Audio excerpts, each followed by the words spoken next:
Good morning. It's Friday, April 12th, 2024.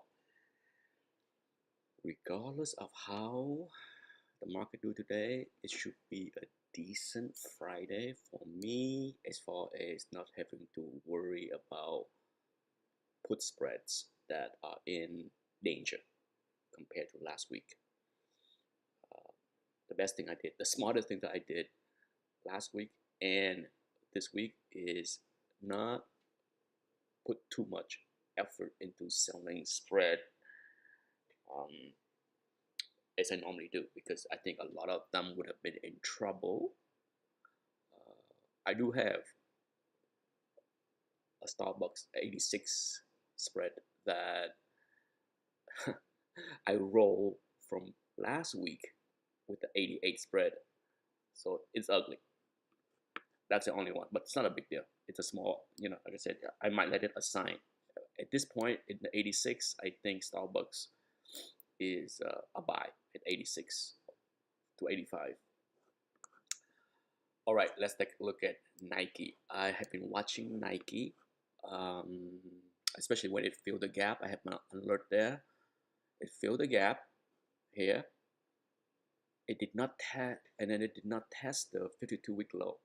It was very close. Okay, I thought for sure it will, especially on this descent. Regardless, it reversed.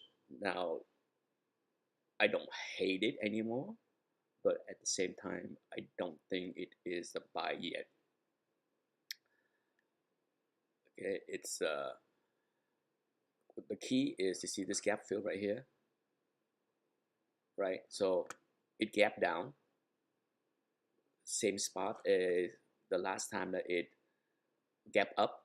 Okay, so it basically filled that gap, and now I was, for those that remember, the last time I talked about Nike, I talked about this white line. That's why I changed the color to white, because that's the key area to defend, and it failed, right?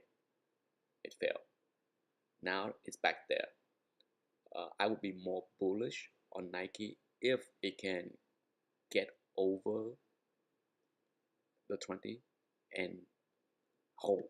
Okay, if it does that, if Nike can get back over the 20 and show that it can hold the white line and the 20,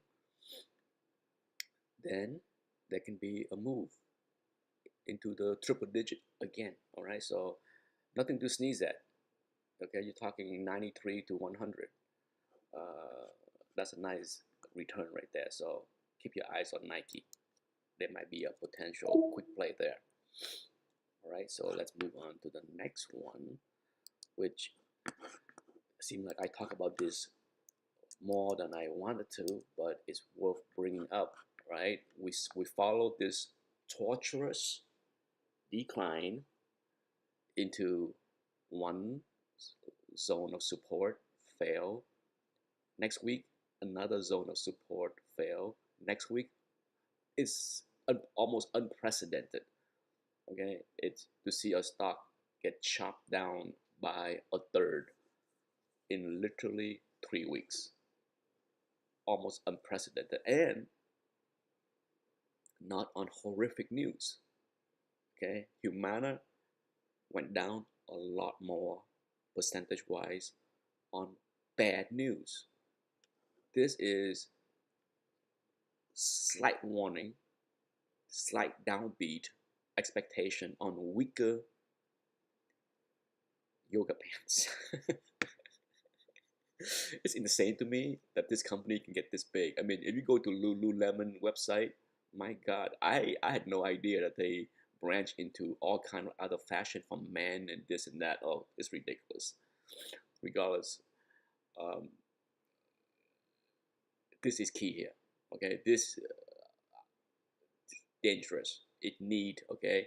The longer you stay below, the more in danger you are, because between here and the gap fill, not much left to defend, right? So it's trying very hard, but I think ultimately that's where it can go, and at that point yeah, it's a buy, right? It's a buy down there, but it's very important.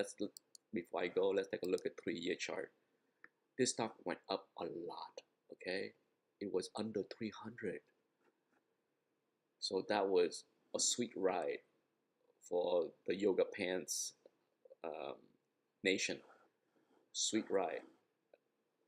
Uh, Unprecedented to give back. And can we see now if it fill the gaps and come out with bad earning, with poor guidances? Oh yeah, say hello to key support down there, because there's not much left. Okay, there's a couple of levels right here around 325. There's a zone. I won't bother drawing it until we get down there, but you can see it. It's like between 310 to 320, 325. There's a zone of support, but after that, say hello to 300 and below. Ugly, super ugly. Palantir. Okay, so what's going on here? Okay, first you get the shoulder, head, shoulder, breaking down, trying hard to get back. Okay, so it's trying. If it can get back in there and negate this head and shoulder pattern, then it might be worth buying on support. But until then, I'm waiting for it to come down to, I have buy orders from 21-ish all the way down to 19. Okay, so yeah, we'll see. No need to chase. Last, Mondelez. It is, see, Mondelez strength here make no sense to me. No sense. Mainly, why? What's the two ingredient that Mondelez use that mirror Hershey? For those that don't know, Mondelez top sales could be number one, but for sure in the top three is Oreo cookies. Okay, Hershey top two ingredient are sugar and cocoa. Both those are insanely high, generational high. Okay, so for Mondelez to completely ignore the high cost didn't make sense to me. But what, does anybody see a head and shoulder pattern? Shoulder. There's potentially two if you want to use two of them. There's one here, shoulder, head, shoulder, but the right one is this one here. Shoulder, head, shoulder, right? And if you bother to draw from here to here, the distance, guess where it landed?